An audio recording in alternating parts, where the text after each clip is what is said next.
Hey guys, how you doing? VT Maestro here. Hope all is well. Happy holidays to everyone.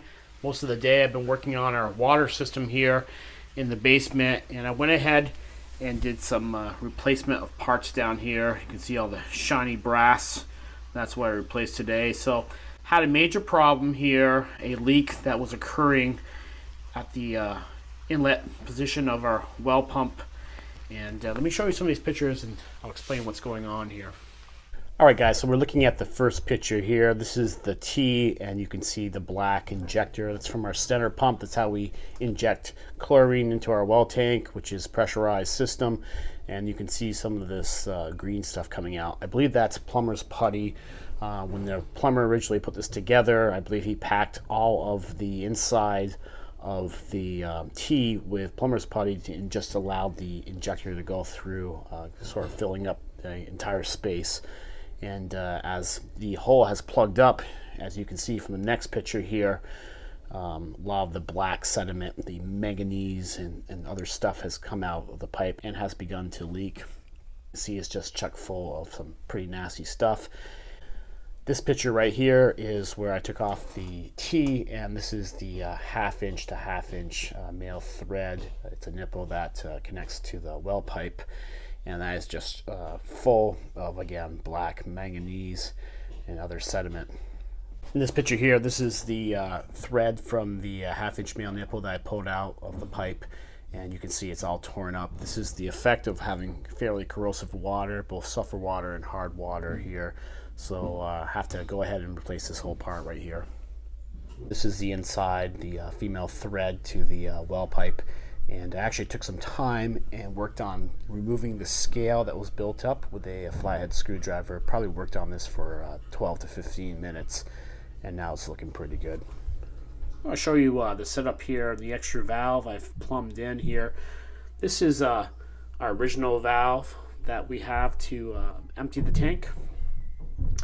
And then this is where our chlorine enters the tank here through this injector here.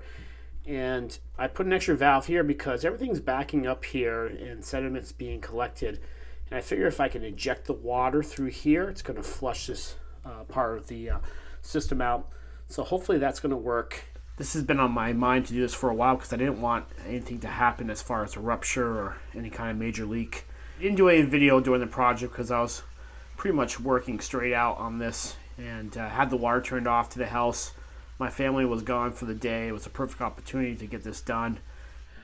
All right, guys, I want to go ahead and show you the rest of the water system here. This is a big DIY project I did a few years back, and it's sort of predates the time I started my YouTube channel as far as when I really started to ramp up the channel and explore and share things with you guys. We have a well, and with the well comes some issues and some challenges with our water. We have hard water. We also have sulfur water, so we have to treat it. And here's the wellhead, and the water comes in here, and we immediately inject it with chlorine down here. And this is all the new parts I replaced. As you can see, the black part is the injector, and I put a new T on and a new half-inch nipple going into the actual well pipe. That was all plugged up, as you can see from the previous part of this video. So we inject chlorine there, it goes into the tank, it starts to be treated in the tank there, and then it goes into this 80-gallon retention tank where the chlorine sits for at least 15 minutes, where it counteracts and kills anything in the water, and it takes away the sulfur smell. So when we built the house, we actually had this retention tank and the chlorine Stenner pump put in, and it worked okay, but I ended up having to do the rest of the project myself because you have to become your own expert on water, and you can spend a lot of money treating water, or you can take some time, figure it out yourself, and do the work yourself and have pretty good results. I've been very fortunate to figure out our water and have good results here. So the rest of the system I plumbed in.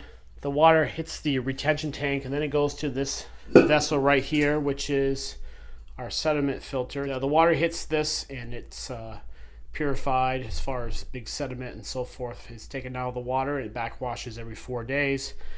Then after that, it hits the carbon filter right here. And this was part of the original system, but I've replumbed it since, so I take credit for this. This is a clack unit, 2 cubic feet, and it backwashes every 3 days.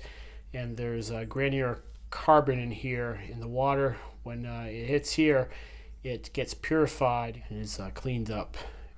So the last component here is our water softener. When the water hits this device, the calcium and other hard materials are removed from the water, and we have nice soft water to use in the house.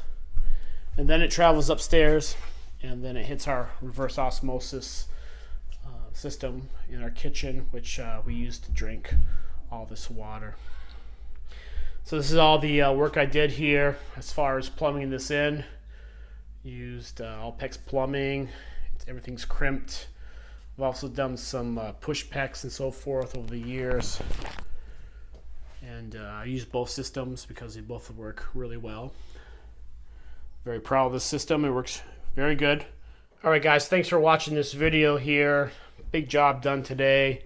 Doesn't look like a lot down there, but just having that off my mind, fixing the leak, and having some assurance that things are going to work. Alright, take care, happy holidays, and we'll catch you next time.